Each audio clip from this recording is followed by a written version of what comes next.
রাস্তায় হঠাৎ মৃত কাক দেখতে পেয়েছেন? জানেন কি এটা কিসের সংকেত? বাড়িতে হঠাৎ কাকের আনাগোনা বেড়ে গেলেই বা কি ইঙ্গিত লুকিয়ে থাকে? আমাদের সনাতন হিন্দু ধর্মে পশু পাখিকে একটি বিশেষ গুরুত্ব দেওয়া হয়েছে।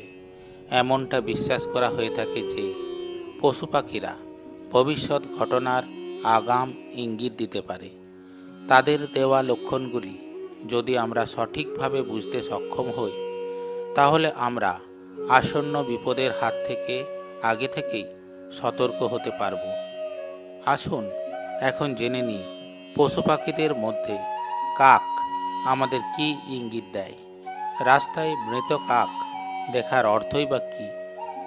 যদি রাস্তায় যাতায়াতের সময় হঠাৎ করে কোনো কাককে উড়ে এসে আপনার কাছাকাছি বসতে দেখেন, তাহলে তার শুভ অশুভ দুই কারণই থাকতে পারে।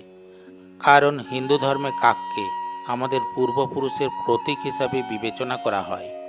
সাধারণ বিশ্বাস অনুযায়ী আমাদের পূর্বপুরুষেরা কাকের রূপ ধরে আমাদের বাড়িতে বা উঠোনে এসে খাবার খেয়ে যান। আবার শাস্ত্রমতে কাক হলো শনি দেবতার বাহন। তাই হঠাৎ করে কাক দেখা বা বাড়িতে কাক আসার শুভ ও অশুভ দুই অর্থই থাকে। তবে রাস্তায় কোনো মরা কাক দেখতে পাওয়া কিন্তু অশুভ লক্ষণ হিসেবেই ধরা হয়। যেহেতু হিন্দু বিশ্বাস অনুযায়ী কাককে আমাদের পূর্বপুরুষের প্রতীক হিসেবে মনে করা হয়, তাই মৃত কাক দেখার অর্থ হলো আপনার পূর্বপুরুষেরা আপনার ওপর কোনো কারণে খুবই অসন্তুষ্ট। তাছাড়া আপনার জীবনে ভবিষ্যতে যে কোনো সংকট আসতে চলেছে, এটি তারও ইঙ্গিত দেয়।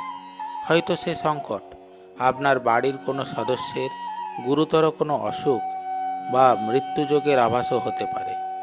অন্যদিকে কাক হলো শনি দেবতার বাহন। তাই মৃত কাক দেখার আরেক অর্থ হলো শনিদেব কোনো কারণে আপনার উপর রুষ্ট হয়েছেন।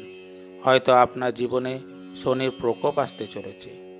তাই রাস্তায় মৃত কাক দেখতে পেলে আগে থেকেই সাবধান হয়ে যান।